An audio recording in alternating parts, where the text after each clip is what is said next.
For all of you who listen to Mackey's Second Floor Studios presents Submersion and own an Android device, do me a favor. Go to the Google Play Store and download the Podcast Republic app. It's a fantastic app that allows you to get all of your favorite podcasts directly on your Android device. I use the app and I love it. I can search for the podcasts I want to listen to, select them as favorites, and have them all just a click away. Make sure to set Mackey's Second Floor Studios as a favorite so you don't miss any of our new episodes. Again, the app is the Podcast Republic app, available on Android devices. Welcome to a submersible episode. It's our second one. Yeah, and we don't Should have been our last episode, am I right, Jamie?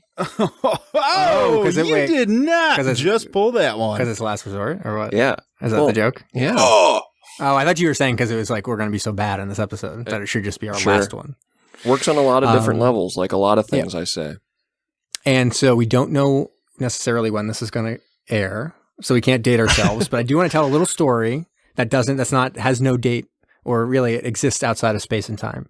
So last night I had a dream about you guys, and we were going to record today for this episode, but I got a call from my brother, and he was having a bachelor party, although my brother's already married, but he was having a bachelor party, and we were like, all the brothers and like some of my friends from high school were like, oh yeah, that's gonna be so much fun. I can't believe it. We're going back to this like place that we had his bachelor party. So much fun. And then on the way to the bachelor party, I realized, oh my God, I didn't tell Kyle and everyone like that I'm not going to be there for the episode. Like, I got to call them. And then I was like, oh man, can we pull over? I really have to go to the bathroom. And then I went to the bathroom, and then I was like, I still have to go to the bathroom. This is weird. And then I woke up because I had to go to the bathroom.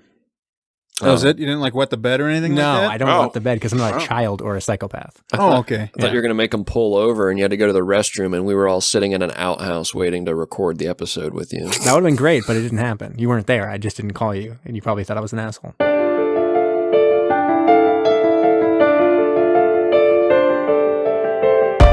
Occasionally, the USS Wet Floater encounters mysteries even deeper than it can explore. In cases such as these, a crack team of experts board our submersible and plumb the deepest depths of submarine pop culture. This is Mackey's Second Floor Studio presents Submersion, a submersible pod.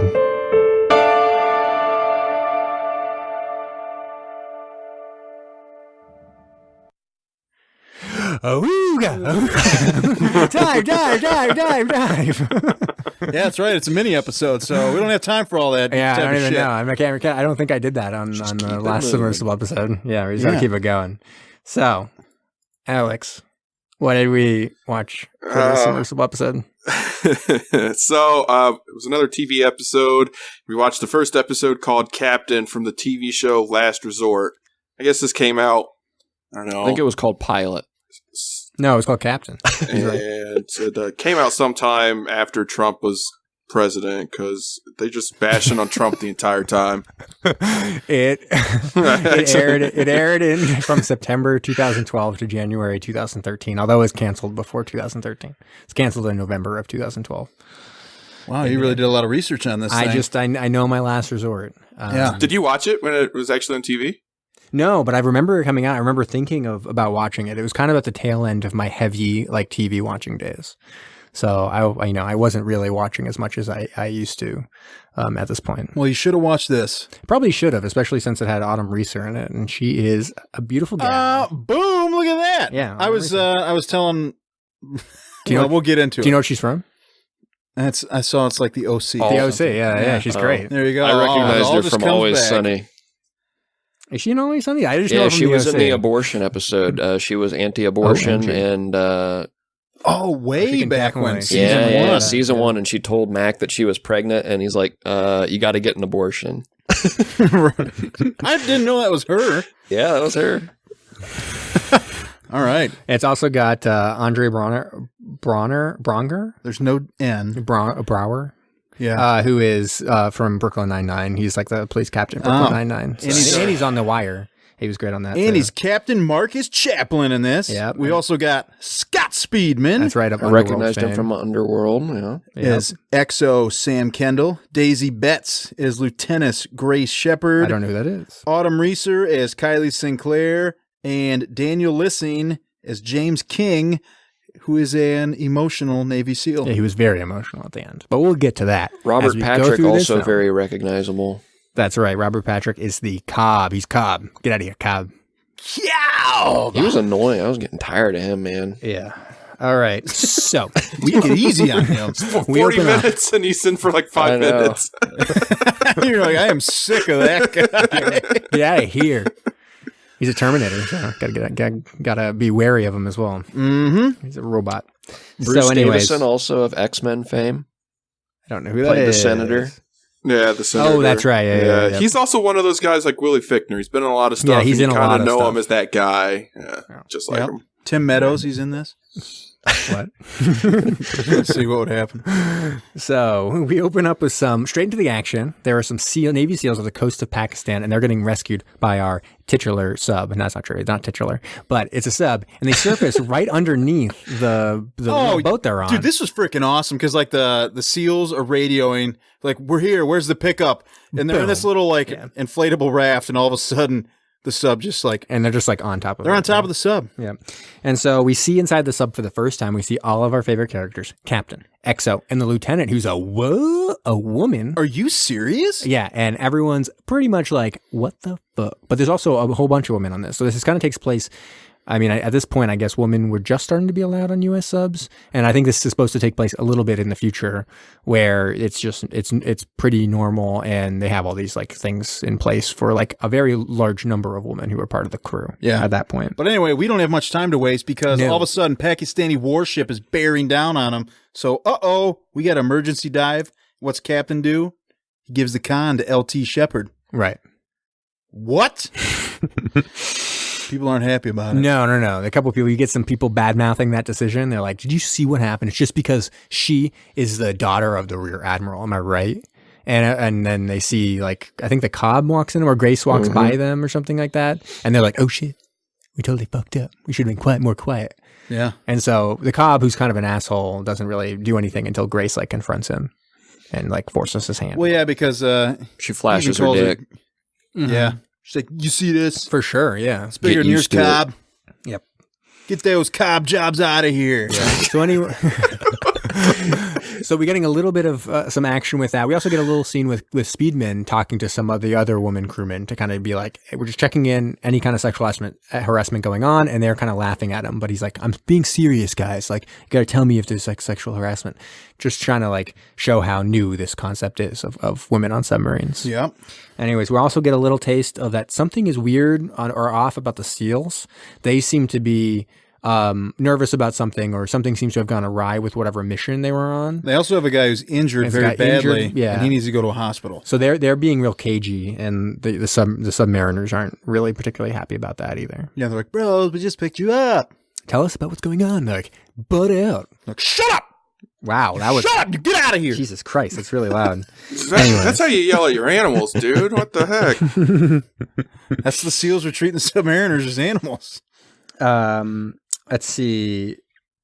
Yeah, Speedman catches those guys being all peanut butter and jelly towards Grace, and is like, "How about you shut up? She's your superior. Like, You gotta yell it, man. You gotta hand it. I'm not gonna do Do it. like Scott Speedman did it. Nope." And then he goes and kind of talks to the captain, and the captain's like, he's like, "What's going on right now in the world?" And they turn on the TV to give us a little bit of context outside of the submarine, and it's basically like, and the president's going to be impeached, pretty much. Like, oh, and all these generals are resigning and shit. And they turn Because off the they TV. think the president's reckless and crazy. Right. And then he tells a little story about Reagan and about how like he would act kind of reckless and crazy and to kind of like throw people off. And so it's pretty prescient today, but this was assuredly released in 2012. So. Yeah, and he even has a quote because he's like, if there's one absolute truth about being the man with your finger on the button, they need to think you're crazy. Right. That comes into play a little bit later, doesn't it? It certainly does. And so anyways, they talk a little bit with the XO also about getting a desk job because he's got like this wife at home that he apparently loves. Whatever. Gross. Chicks, am I right? And then they go back to the bridge. Two guys hanging out in a basement all the time talking to each other. Right. It's like, chicks, gross, get out of here. This is our clubhouse. No girls allowed. And so then they go back up to the bridge and they cross the equator, which is kind of a big deal. Yeah. They dance a little La Bamba. Da, da, da, da. Okay, And it's that was my favorite Real part of creepy. the episode. Just gonna throw that out there. It was interesting because there was a whole bunch of people and they clearly were like extras who were hired because they could dance, because all these submariners were like spinning and like doing all kinds of dance moves. I was like, okay, that's kind of interesting. Have you ever been on a sub? No. Dude, in your spare time, you just might start dancing. I mean, actually, like, well, what else are we going to do? Huh? We don't have enough space. We don't have enough space to actually like run around, like to get our exercise. What do? We fucking dance. Okay. Yeah. Ever heard of it? Give me my glitter shoes. I'm going to dance. Right. Just dance all that pent up energy out. So anyways, as they're dancing their energy out, they get like a nuclear strike order out of the machine that does that. Yeah. And they're like, we got a nuclear strike order coming out of Antarctica. And that's like, everyone's looking at each other like, what the fuck? Because I wish they would have switched from La Bamba just to like heavy metal immediately. They had to. Yeah. Click. Nuke music. They put in the cassette tape. Click. I bet if they knew they weren't getting canceled after one season, they may have thought about that. Could have been. Yeah, they were still on eggshells. Like, I hope we get picked up. Yeah. And so it's coming from Antarctica, and that's like a big deal because DC, it only would happen if DC had been destroyed or had been attacked first to come through that secondary thing. And so they're they confirm it and all that. But one of the things is before they do anything, they're like, okay, take us up real quick. It's very much a Crimson Tide type situation where it's like, let's just double check if we can kind of see anything or whatever. Like, I don't want to do this because it's going to really cause some fucked up shit if we're going to just bomb Pakistan. Right. Out of nowhere.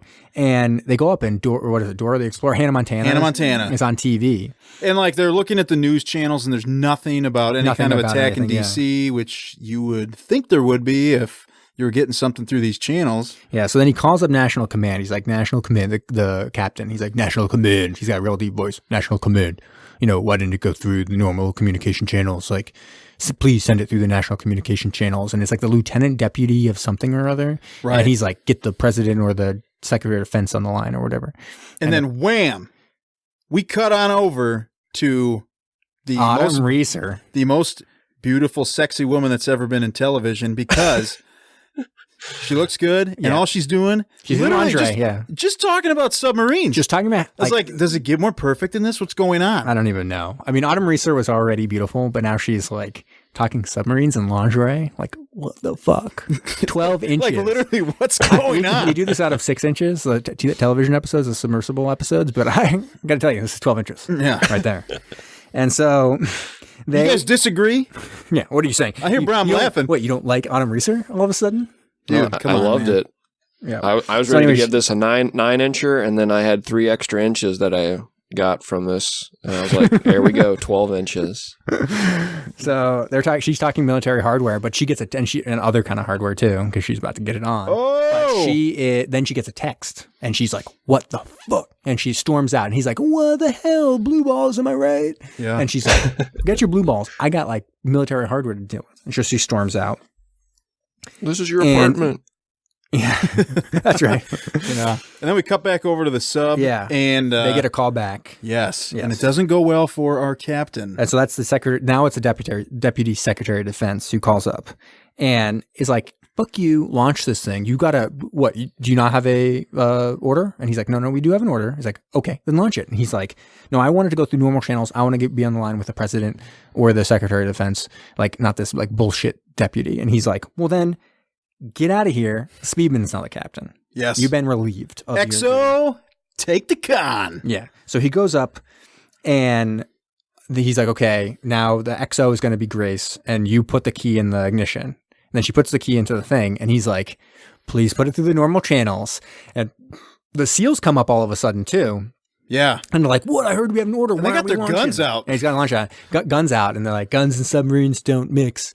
And he's like, "We don't miss either." And then I did like that line. Yeah. And then all of a sudden they get missiles launched at them. Like all of a sudden missiles are coming at them. They got to do an emergency dive. They got they got to dive, and they are diving, and they almost get exploded, but they only get damaged a little bit. All of the computers go down. But they still smoke the sea floor. Yeah, they try to blow the ballast, but they can't. They got to reboot the computer, and then guess what we already got?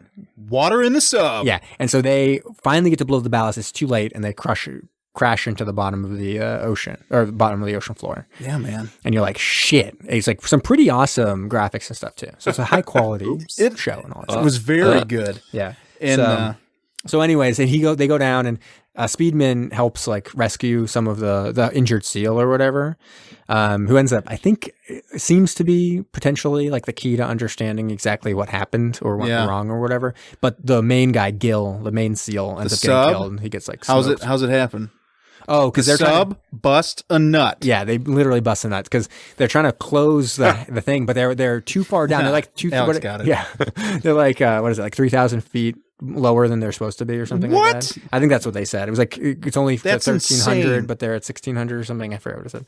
I can't remember. So anyways, they crushes in a little bit and it busts a nut and straight into the guy's head. Talking about a money shot. Am I right? Oh, you did not. Yeah, got him right in the face. It was a good one. So anyways, there's we also flash over to NATO early warning place where they're kind of like, this was clearly a U.S. missile that when it was a Tomahawk. And there's also this kind of creepy guy who owns the island a little bit. Kinda. So you're seeing some of the things and you're wondering a little bit, how is this going to come into play? Oh, apparently hugely into play. Yeah. Because you'll see why. But anyway, he rolls up into the NATO base and they get a nice product plug here because he's like, I brought you a gift and it's Nutella. Yeah.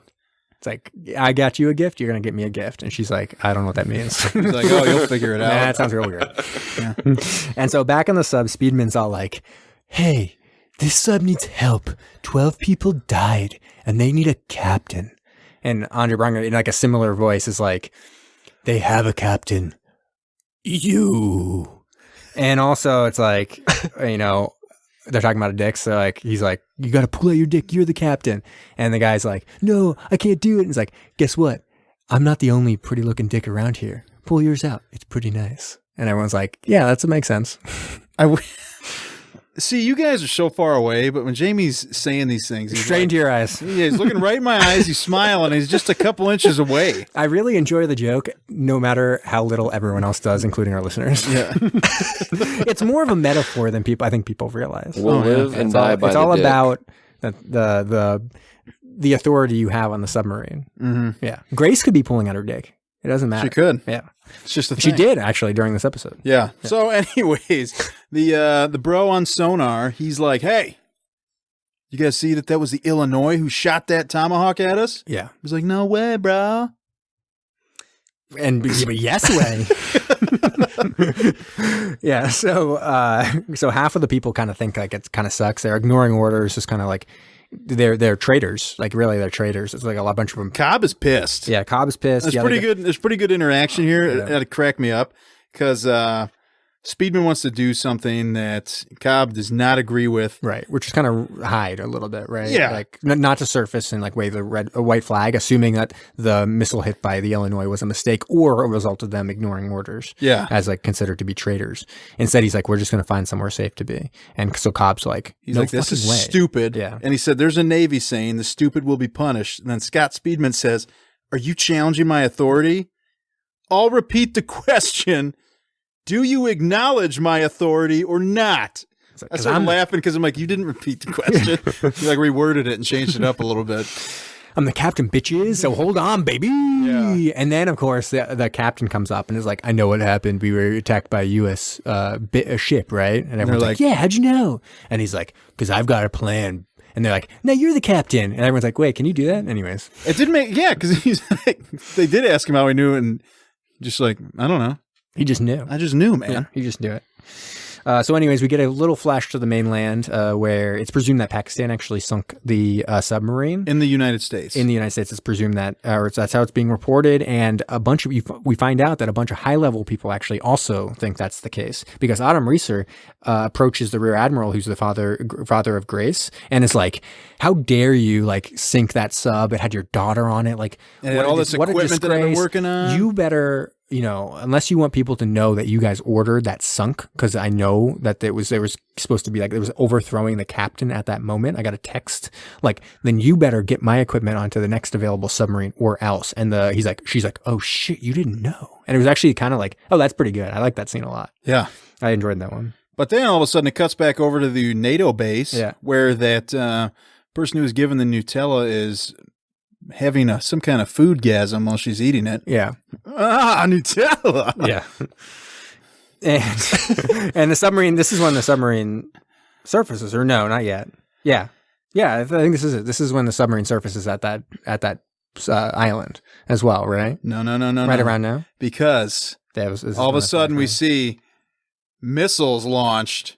Oh, that's right. Right in Pakistan. I forgot about the nuclear strikes that happened in this episode. Yeah, right on Pakistan. Only the giant nuclear strikes that basically destroyed part of Asia. Yep.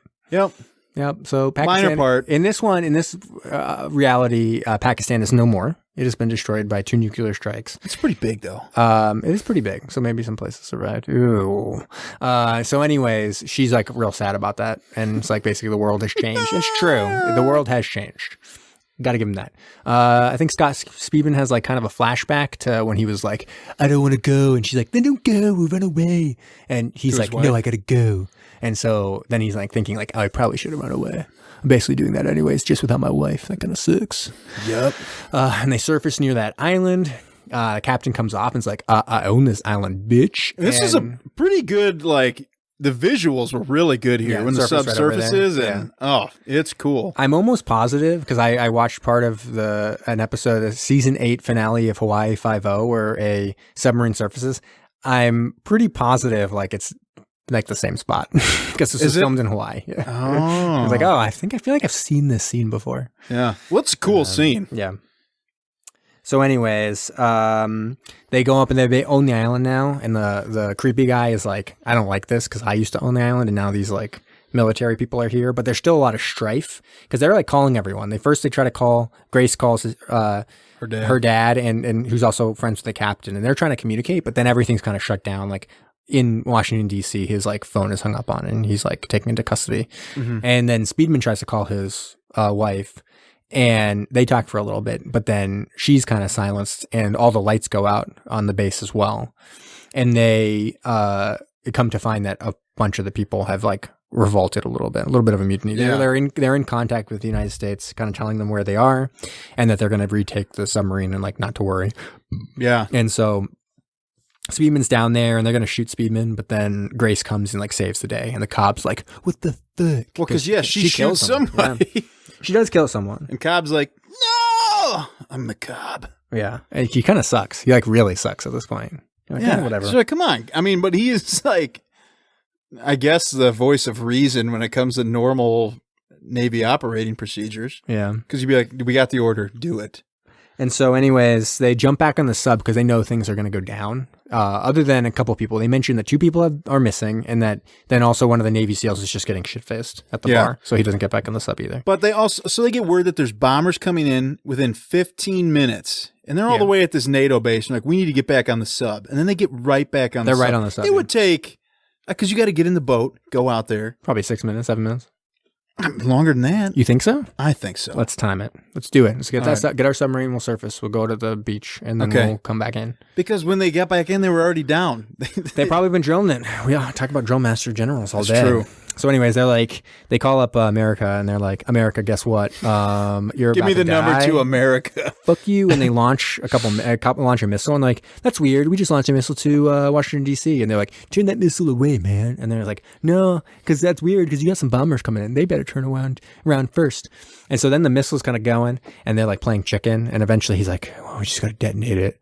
And then, they're like, it turned Which around. didn't make sense. None of this actually doesn't make a lot of sense what actually happened here. Yeah. Because in the end, he wanted to show that, like, he says in the end, like, because they turn the bombers around and then they're like, okay, let's detonate it. And he's like, it's too late. And he says, like, your window of time is over. He's like, I just want to show them that we're serious. And like, what the fuck? Are you serious? And then it detonates like 200 miles off the coast of America. Yeah. But he could have let the crew know. Yeah. And not only that, but like, he just let them know that they weren't serious. Like, they launched a missile, but it wasn't aimed at DC. If they detonated it in the air and like safely in the air or whatever, they wouldn't have had any idea that it wasn't going to go and blow up in DC. But maybe at that time, when the bombers turned away, it would have been too close. Maybe, but I mean, it's still the United States. I mean, it was like over Indiana or Ohio, probably. Sorry, guys. Probably would have just destroyed Ohio, which is fine. I mean, in the end, far enough away from us. They're probably so mad they've already logged off. Probably. They're probably just gone. I don't care.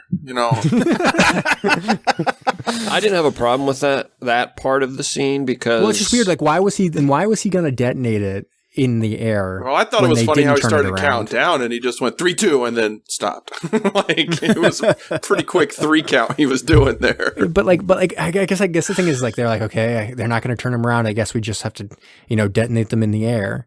So why not just let it go and just like explode off the coast of DC anyways? Like either way, it should have been like, we're not detonating this thing in the air. It's going to just detonate off the coast. Like, don't worry, guys. All he was doing it was like fake out his XO. It was weird. I don't get it. Little cat and mouse. So anyways, there's all kinds of stuff. The SEAL who's getting drunk is kind of like, it's all our fault. And you're not really sure why. But also the hurt SEAL is like, the intel was wrong. Something was we wrong. killed the wrong people. Yeah, we killed the wrong people. So it seems like maybe this is like a vast conspiracy to cover up like the issue that was in Pakistan. It was supposed to be that, okay, they have these SEALs, they fucked up. It was some kind of weird mission that went totally awry. So they get them picked up by a submarine and then they send off this thing.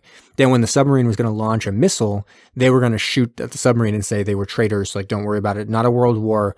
We had a traitorous captain, and he like unilaterally launched this thing at Pakistan, but we destroyed the submarine. And then everything is destroyed. All the evidence. Not only has Pakistan been blown up, so the evidence on the mission is gone, but then all the SEALs and the submarine are completely destroyed. Ooh, so you're really looking gone. like far down the road here.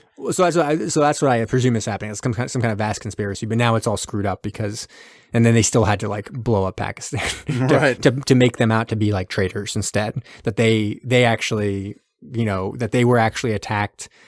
So you think they're going to blame the bombs on the sub? That they're basically going to say that they still had a rogue captain who then was targeted by Pakistan, and we retaliated mistakenly on Pakistan as a result of that. But what were we supposed to do? They Sorry about your luck, guys. They shot down our submarine. Yeah. But they didn't realize it was because of this like traitor captain. So I think they try to like save their ass by doing this, not realizing that the submarine survived the blast and now can like tell their story or whatever. Yeah. Because they do send out this whole like monologue of being like, it was pretty powerful. And we will burn together. Yeah, because he's just like, dude, we're 200-mile perimeter. Yeah, and we kind of bring it back to this whole idea of like kind of acting crazy for effect. Because then after he cuts, Speedman's like, I think it's just crazy enough. Yep. Wow, look at that. Good timing. No kidding. So are we saying our predictions for what's going to happen in the show then? I already said my prediction. Should we all just do that? Do you want to? Oh, we can do that. I'll be honest with you. My official prediction is that they're all dead and this is a dream and that they died. I like that. When they hit the bottom of the ocean floor. Was that like what is it called? The Jacob's Ladder situation? Or like that was like what they did in Dallas too, right? When they shot JR, but then later they brought him back and said it was like all a dream. Anyways. What the hell are you talking about? Those are two different instances where they've used dreams as being like scapegoats for having terrible stuff happen. Okay. Well, I don't know. We'll see. Right before they wake up, though, they are going to blow up all of Hawaii or that little island where they're at, and then they're going to wake up. St. Marana, I think it's called. St. Marana. It's in the Pacific Ocean. Yeah. So what I think is going to happen is this is actually going to play off of another television series. Lost? Yes. Yeah. And eventually they will travel back in time. Mm.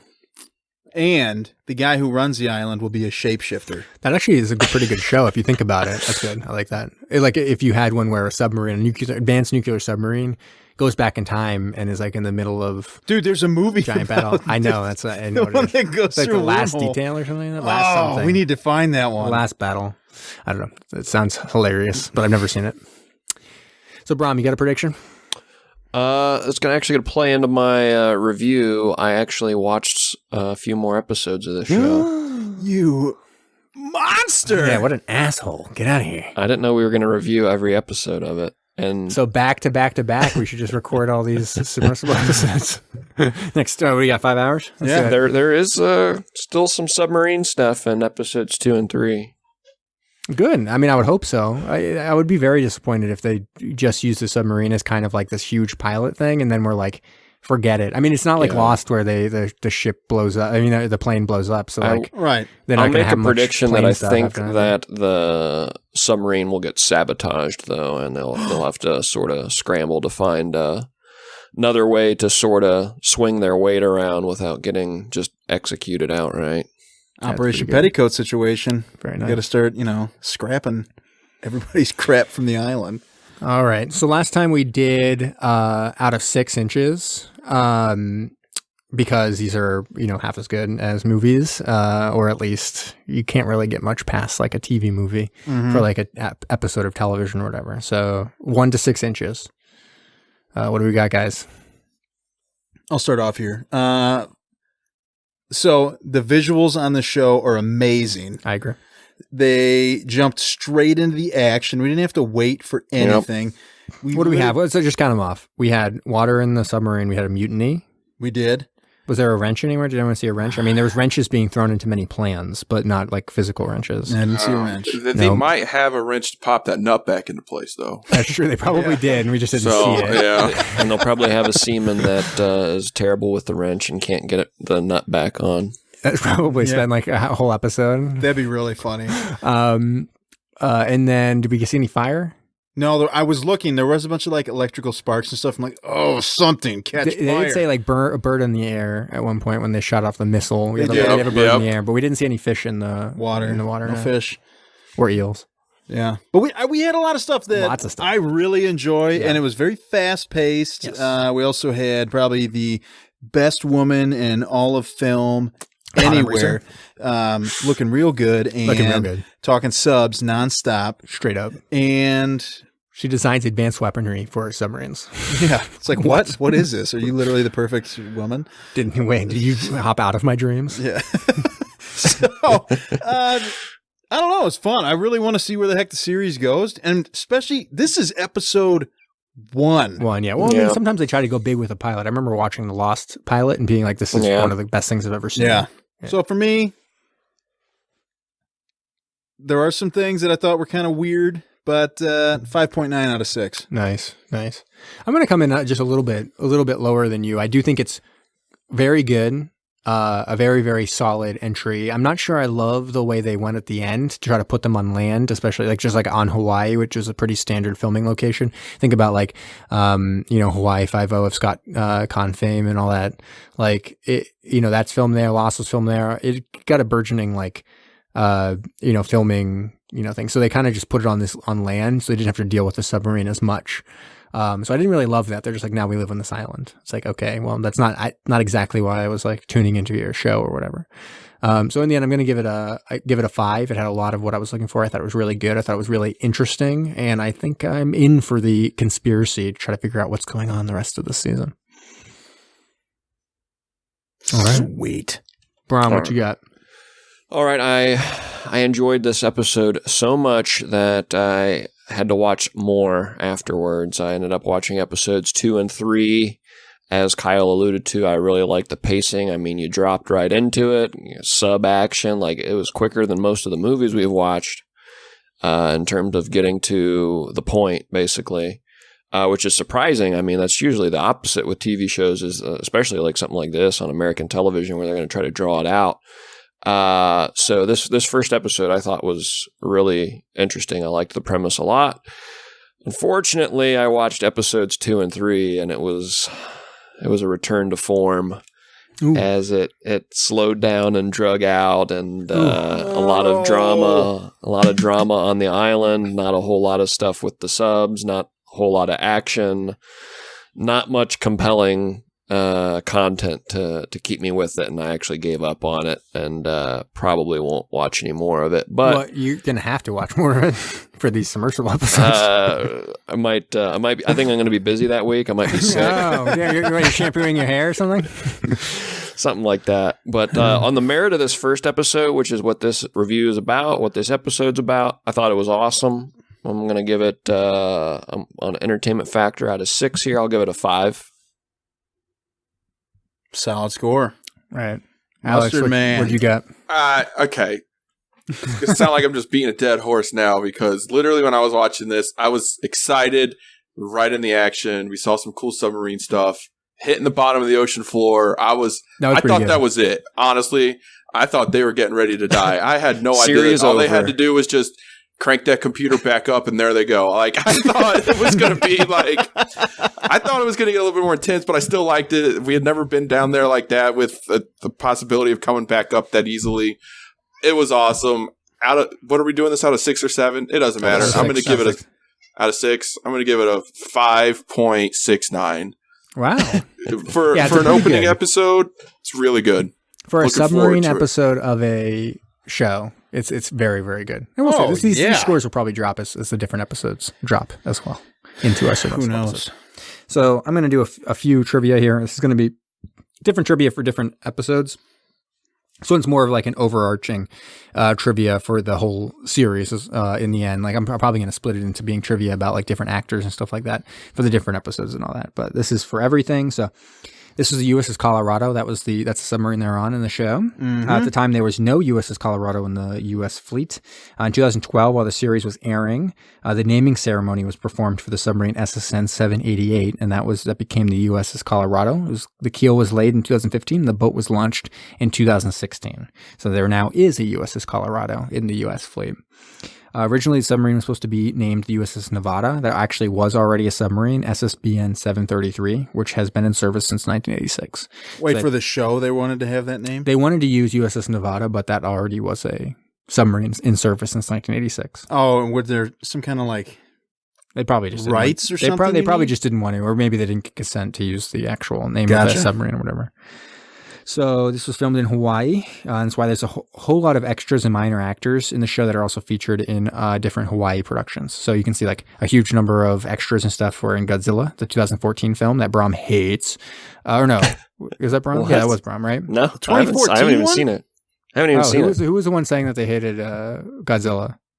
Probably like Zach. about Vietnam or whatever. No, that's King Kong. Oh, sorry, King Kong. Skull Island. So Godzilla, never mind. I didn't say I hated it, I just didn't enjoy films. You know, you said you hated it. You were like, I hate that film. Actually, wish it never existed. You need to grow up. Yeah. And so then also Hawaii Five-0 of Scott Conn fame. Is anybody from Snakes on a Plane in it? I do not know because I don't have a computer algorithm to tell me that. Anyways, I'll get to that. So it's originally aired from September 2012 to January 2013. ABC actually announced that it was canceled in November 2012, and that gave the production enough time to wrap up the series apparently in a way that would be kind of like a bookend, so it actually like finished off and they don't just leave us hanging. Yeah, no, they don't leave us hanging. Yeah. All right. And then this was co-created by Sean Ryan and Carl Gajusek.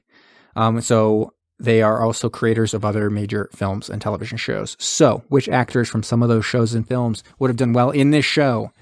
So, Sean Ryan created The Shield. What about Michael Chiklis? Do you know who that is? I can't even picture him right now. He's like he's in Fantastic Four. He was the Thing, so like a big rock monster. Yeah. Could he be like one of the island guys? Could have been an island guy. Yeah, like Cobb also makes sense. He'd be like kind of an asshole. Yeah. Yeah. What about, so he also created SWAT, that new show SWAT. What about Lou Ferrigno? Do you know who that is? Yeah, the Hulk. The Hulk, yeah. You could think I'd want him in this. He could be a SEAL. Navy SEAL, yeah. Yeah, Navy SEAL. He couldn't even fit through the door. He's supposed to be, he needs to be funny, though. I think he needs to be like on the islands as like a creepy character. He's not that big. Yeah. Dude, he's the Hulk. Yeah, he's like Tiny Hulk, though. Yeah, that's true. He's just like a regular person. I'd fight him. Carl Gajusek wrote Trespass with Nick Cage. What about Nick Cage? Dude, yes. Obviously. Well, no, I'm saying every who? Character. Oh, okay, good. He's every character now. Dude, Nick Cage as Scott Speedman. Get Speedman out of here. Put Nick Cage in. Yeah, if you get him a really nice wig, I think he could pass for like a 30-year-old. I like Scott Speedman in this. He acted well, but I mean, if you're going to give me Nick Cage, I'm going to take Nick Cage. Wait, who? Speedman. What about the captain? Yeah, Speedman's good as the captain. Speedman would have done a good job as the Navy SEAL, like the drunk. Yeah, that would have been a good one. Yeah. What about Tom Cruise, who's in Oblivion? Oh, Tom Cruise, a good dude. Would do good, do well as a SEAL. Yeah, I don't know if he'd be a good captain. He likes to learn things that he needs to do in like film. So I would like him to be like the person who steers the submarine. So he has to spend time like learning how to steer a submarine. Or like the sonar man, so he like spends 6 months learning how to like be a sonar man or whatever. So that's why you want him in the movie? Yeah, so he has to learn something. Some insane amount of time perfecting his craft. Yeah, he learned how to hold his breath for like 5 hours or something. No, hold his breath for 5 minutes, I think, for a movie once. Are you serious? He did. What about Pierce Brosnan? He was in The November Man. Oh. Captain. I could see Captain. Yeah.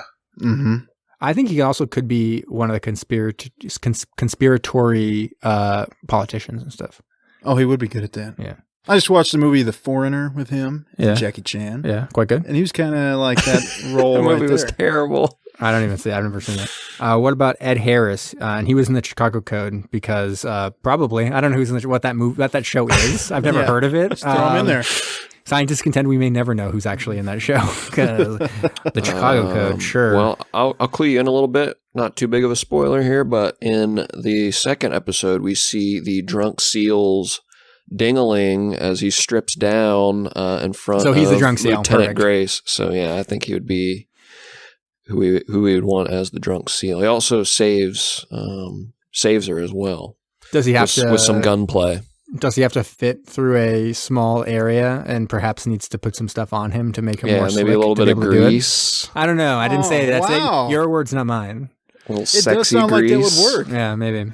So, and quickly, we're going to do a little Phantom Zone. So, Engage the Phantom. Phantoms engaged, sir. I swear for this show, because there's 13 episodes, I will produce 13 different Phantom Zones using people in this show. They have to go to 13 different films. So from Last Resort to 13 different films. Okay. Okay. I swear that's going to happen. So try not to climax while I do it. Oh, great. So, Talk to Alex about that. I'll start with a fun one so you can see kind of how like deep into the credits I have to go. And I wrote a computer program to help me do this. Paul Edney plays a U.S. naval lieutenant in Last Resort. That's an uncredited appearance. He also played a Munich Oktoberfest singer uncredited in Beer Fest, which has a pretty funny U-boat scene. So maybe we should watch that for this podcast. For Oktoberfest. He's more or less extras, but whatever. Beerfest actually shares a digital colorist with Phantom, but I'm not going to use that because that's not important, right? But it was kind of funny to see that Beerfest had the same digital colorist as Phantom. Well, you got to feed your family. We can jump from Beerfest using Cloris Leachman to the Iron Giant, which will always make me Wait, the cry. cartoon? Yeah, it's got submarines in it. They try to shoot him down with a submarine. From there, I'm 100% going to use Vin Diesel because obviously, who voiced the Iron Giant, and jump to Fate of the Furious, where a submarine battles a car. I think I've never actually seen the movie. Wait. Vin Diesel voices The Iron Giant. the Iron Giant. Yeah, can't you tell? Because he's I got a did not voice know of an that. Iron Giant. Didn't he also do Groot?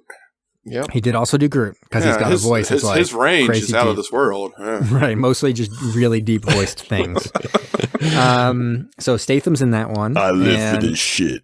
I wonder if has Statham ever been in a submarine film? The Meg. The Meg, yeah. But I'm not going to use that one. Instead, I'm going to use. He's also in Fast and the Furious. He might have been in the one with the Isn't that submarine. dating? What? No, that's what I'm saying. I'm all using right. him from Fate of the Furious. Okay.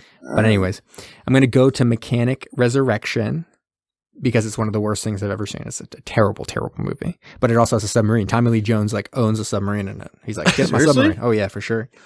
It's truly terrible. And Tommy Lee Jones was in Under Siege, and we used Under Siege before, and we can go straight into my cycle and get to Phantom from there.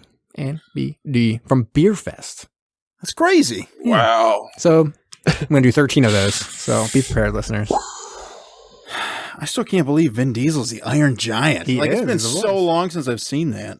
I could have also went to Jennifer Aniston, who was in Storks, where wolves become a submarine. Oh, you've used that. Yes, but I didn't because I didn't want to do that one. Huh. All right. So what do we got? What else we got for this? It's world wide. All right, You got because subs we're doing world? like a mini episode, I wanted to talk about some of our mini sub movies that we've watched Nice. and see which one you guys liked, which mini sub you guys liked the best. Okay. So, some of these are also like submersibles, but they're mini. They're small. Sure. All right. I'm not loving that definition. I mean, Yeah. semantics, but fine. So I've got 8 of them listed here. I'm going to Wow. read them off, and then you guys think about it, and you tell me which one is your favorite mini sub we've seen so far. I think I've already got one in my mind, but I'm going to wait. and I see. knew when I made this that I knew which one I was picking. Sure. All right, so It's a Nautilus. Why don't you or whatever. just- Nautilus factor, whatever. all right, so Neptune Sprite Factor. Factor, there we go. Neptune Factor is one. Great. Fantastic Voyage, Life Aquatic, Inner Space, Dark Descent, Lorelei, the Witch of the Pacific Ocean, Voyage to the Bottom of the Sea, and Submarine X1. Just favorite one and why? I'm going to jump in and say Submarine X1 as my favorite one because it's real. It's like visceral. Yeah. Like you can really like tell it was like a real thing. And also they kept on having to cut those nets and it was kind of hilarious as they like fought frogmen and stuff. So I was like, I liked all that shit. Yeah. All right. Yeah. Brom, how about you? Sorry, I lost you guys. Oh, Did you not hear anything about the mini subs? No. What's your favorite mini sub from the movies we've watched? Oh, shoot. What all am I? We got Submarine X1. We Yeah, that's got true. Lorelei. We got Lorelei. We got Life Aquatic. Life Aquatic. We Neptune had Factor. Neptune Factor. Inner Space, right? Inner Space, yeah. I'd probably go. Well, are we just going like our favorite movie of that bunch or our favorite? your favorite actual mini sub? sub. Shoot. Submarine X1. Oh, you that's and what I Jamie picked on as the well. Same little boat there. Yeah, tiny boat. same mini submarine. Send right you guys here. off. I Good. felt like claustrophobic in that one. It felt real. Ooh. All right. Alex, how about you? All right. Well, even though I wasn't on the episode to review it with you guys, my favorite one is still the one from Life Aquatic. I just really liked it. I don't okay. know. They really I packed like some the- I people like- into that one too. Yeah, and the giant windows. It's just a cute little, like a little yellow submarine kind of deal. You know, I like it. All right. Was it yellow? I think it's yellow. It was yellow, yes, Yes. but and if it really was appropriate to the whole movie, they would have sunk in that submersible because like everything on that boat didn't work, Right. but somehow But that that worked works? fine, yeah. What about you, Kyle? What'd you say? My favorite one, hands down, it has the greatest mini sub scene that we've ever seen, is Voyage to the Bottom of the Sea. They talk about the little mini sub. Oh, that's true. And they blow it the They shit show up. it, and they're like, "All right, now it's time to take the mini sub out." And they take it out, and they cut a bomb, and boom, it blows up. That's pretty good. Forgot about that. What? It's the best mini sub scene I've ever seen. It's actually the first mini sub we saw too. We were like, wait, this is a thing? Yeah, we were very excited. They could be mini? and they just blew it up. It was great. So yeah, Mustard Man, you didn't get any news because that would make no sense. Did you do anything else? Well, since we did like a short episode, I can give you a short news article because I did look something up, and it's from one of my favorite websites. Obviously, it's called Infowars.com. Oh, great. Perfect. And, once again, the views of the other host do not reflect the views of the rest of the hosts.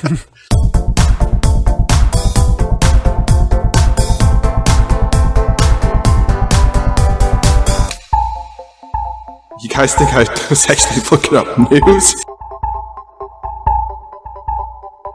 Just so you guys know, Australia is now starting to buy a whole bunch of anti-submarine frigates from Britain because they're afraid of war from China coming down into their sphere of influence down in Australia. So there you guys go. So if anyone's listening from Australia, there you go. Better be careful out there. Don't go to Infowars. Are they He's still Googling running? Infowars, don't do it. They got, well, I should say Alex Jones got banned from every social media outlet this past week.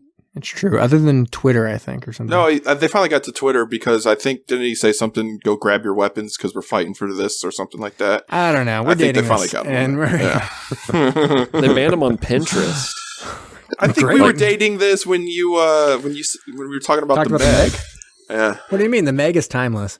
We also dated it by you talking that I don't like King Kong, and they would know that that was in Lorelei, and we also referenced that movie amongst others. Also That could've been, like, timeless. way- we could skip Whatever. way I will far then. forever know that you didn't like Godzilla.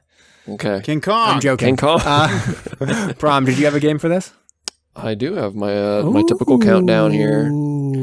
We don't have Patrick, so I didn't make it a game. Can I do a quick game?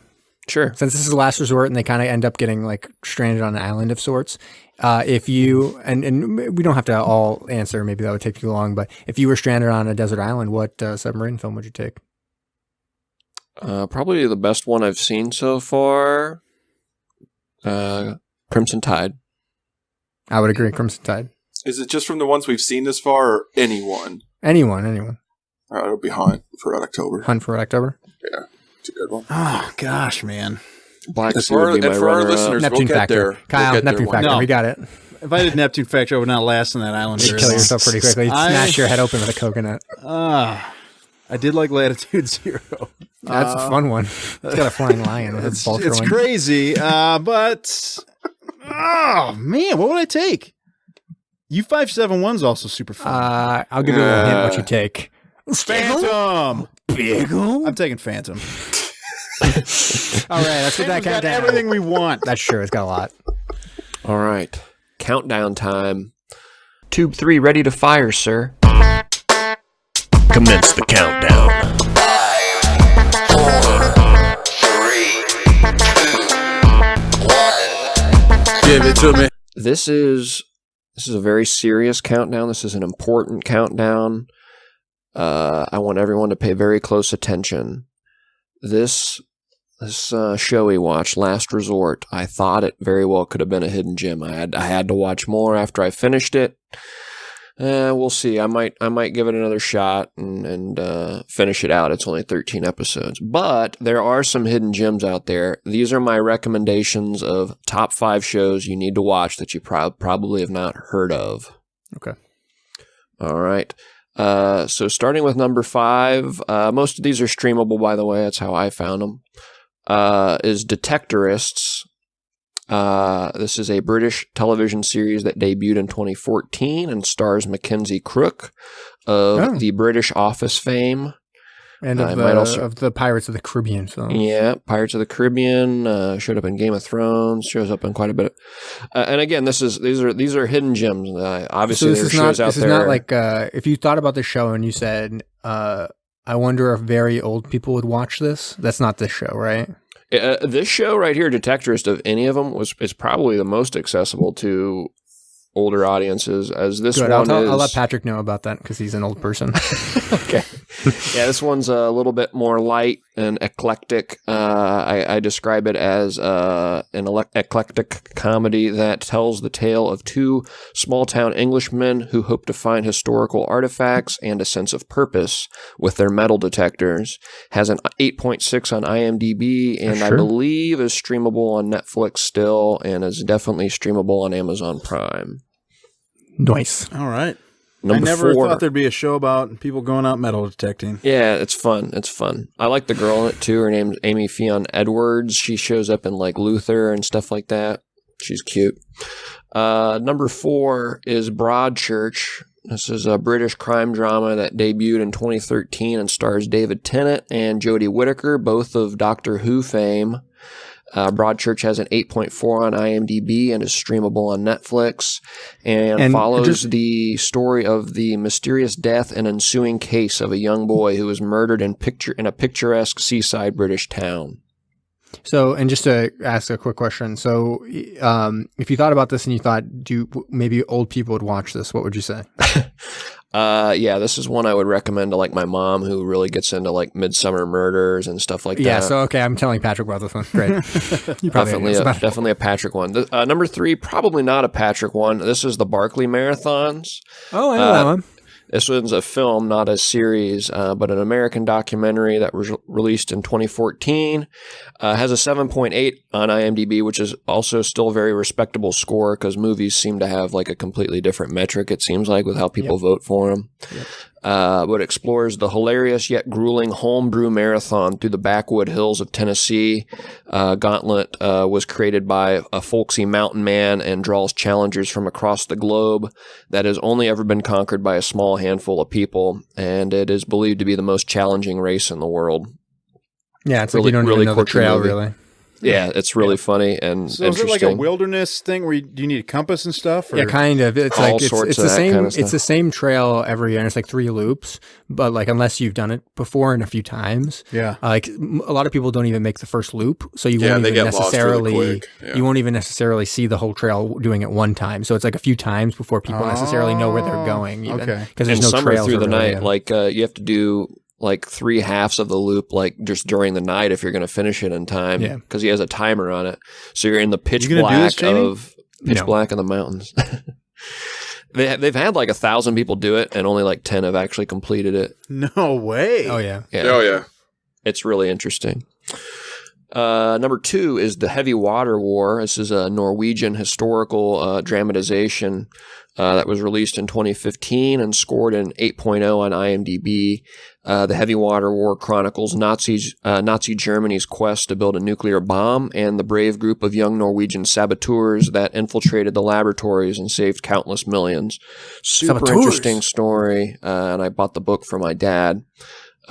Just one of those really interesting historical pieces of nonfiction that you probably have not heard about. But So it sounds like you super bought something interesting. for your dad. That might be something you recommend to like an old person, maybe. Does your brother get into like World War II and nonfiction and stuff like that? Yeah, I think he might. I mean, he does enjoy old people things, and that's like kind of an old person thing. So All right. I think Sounds like a Patrick probably. piece. There we go. Number 1, not a Patrick piece, though. This is more contemporary in the style of, something like Stranger Things and science fiction, is Dark, German science fiction mystery that was released in 2017. I believe it was the first foreign series to be released on Netflix. This sounds like a Zach fact to me. No, super awesome. This breaks into like my just top 5 shows in general, probably not just hidden gems. I described it as a gripping drama that feels like a darker spin, as I mentioned on Stranger Things, as a small band of German children unravel a physics-breaking mystery that spans across different timelines. So it looks like it's on Netflix. It is on Netflix. And again, super awesome. So I don't have number Netflix, 1. so I'm gonna have to check if the library maybe has some DVDs for me. All right, it's brand. Like it's a normal brand person. new. It came out within like the Like last a year. normal person. Yeah. But that is my top 5 hidden gems that you need to watch. There we go. I right. enjoyed that because of all the things that maybe Patrick might like as like an old person.